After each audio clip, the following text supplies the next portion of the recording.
கன்னிகா சினேகன் அவர்களுக்கு 3 முறைக்கு மேல சிகிச்சை நடந்திருக்கு அப்படிங்கிற மாரியான அதிர்ச்சியான தகவல் சமீபத்தில வெளியாகி சோசியல் மீடியால ரொம்பவே வைரலா போய்க்கிட்டு இருக்கு.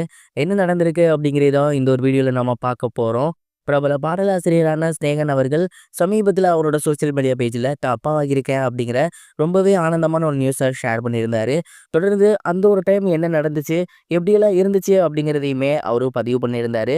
அந்த வகையில அவர் என்ன சொல்லியிருந்தாரு அப்படின்னா, கன்னிகா அவர்களுக்கு இதற்கு முன்னாடியே பார்த்தீங்கன்னா, ஒரு சில ஆப்பரேஷன்ஸ் வந்து நடந்திருக்கு. இதற்கு முன்னாடி அவங்க ஷூட்டிங்ல இருக்கும்போது, ஒரு ஸ்டண்ட் காட்சி அப்ப அவங்களுக்கு பயங்கரமா முதுகு தண்டு பக்கம் அடிபட்டுருக்கு. அண்ட் இதனால அப்போ வந்து ஒரு ஆப்பரேஷன் பண்ண வேண்டியதா இருந்துச்சு. அந்த ஒரு ஆப்பரேஷன்லேருந்து அவங்க மீண்டு வந்துட்டாங்க. அதுக்கப்புறம் ஒரு சில டைம் வந்துட்டு பார்த்தீங்கன்னா, ஷூட்டிங் ஸ்பாட்லயே அவங்களுக்கு அடிபட்டிருக்கு. சின்ன சின்ன காயங்கள் இருந்திருக்கு. மைனர் சர்ஜரி நடந்திருக்கு. முதுகு தண்டுல ப்ராப்ளம் அப்படிங்கிறது மிகப்பெரிய ஒரு பிரச்சனை. அதுவும் குறிப்பா பெண்கள் அப்படிங்கும்போது, அவங்களுக்கு பிரெக்னன்சி டைம்ல மிகப்பெரிய அளவுல அது இஷ்யூவா இருக்கும். எனக்கு வந்துட்டு என்ன பயம் அப்படின்னா, இப்ப அவங்க ரொம்பவே நார்மலா இருக்காங்க.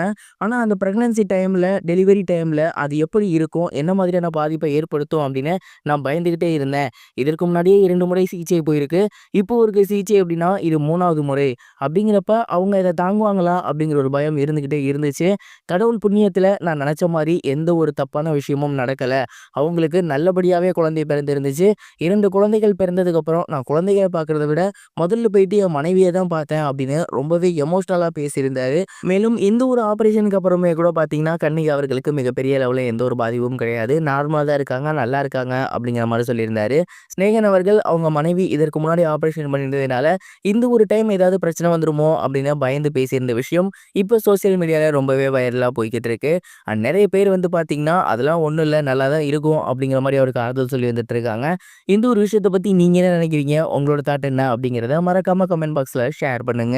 இது ஒரு புறம் இருக்க அஜித் குமார் சார் சமீபத்தில வெயிட் லாஸ் பண்ணி ஆளே பயங்கரமா மாறி போய் வந்திருந்தாரு. இது எல்லாருக்குமே பயங்கரமான ஒரு ஷாக்கிங்கா இருந்துச்சு.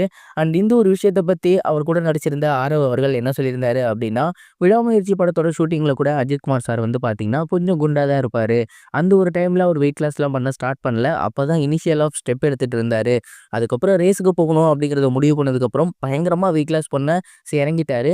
குறிப்பா சொல்லணும் அப்படின்னா, அஜித்குமார் சார் அசைவத்த டோட்டலா விட்டுட்டாரு. சைவத்த மட்டும் தான் எடுத்துக்கிட்டாரு. செட்டில்லயுமே பார்த்தீங்கன்னா, அவரு முழுசா சைவம் மட்டும் தான் எடுத்துக்கிட்டாரு. தொடர்ந்து ஜிம்முக்கு போயிட்டே இருந்தாரு. அவரு என்னதான் அசைவம் எடுத்துக்கிறத நிப்பாட்டினாலுமே, ஷூட்டிங்ல எங்க எல்லாருக்குமே அசைவம் சமைச்சு குடுப்பாரு. அதெல்லாம் பார்க்க ரொம்பவே பிரமிப்பா இருக்கும். அவரு கூட நான் வெளியில டிராவல் பண்ணும்போதும் சரி, கூட இருக்கும்போதும் சரி, நெறைய விஷயங்கள கத்துக்கிட்டேன். அஜித்குமார் சார் ஏன் இவ்ளோ பெரிய ஒரு ஃபேண்டம் வச்சிருக்காரு அப்படிங்கிறது அப்பதான் எனக்கு தெரிஞ்சுச்சு. இந்த ஒரு வயசுலயுமே அவரு ரேஸுக்கு போய் ஜெயிச்சிருக்காரு. உடம்ப ஃபிட்னஸா வச்சுக்கிறாரு.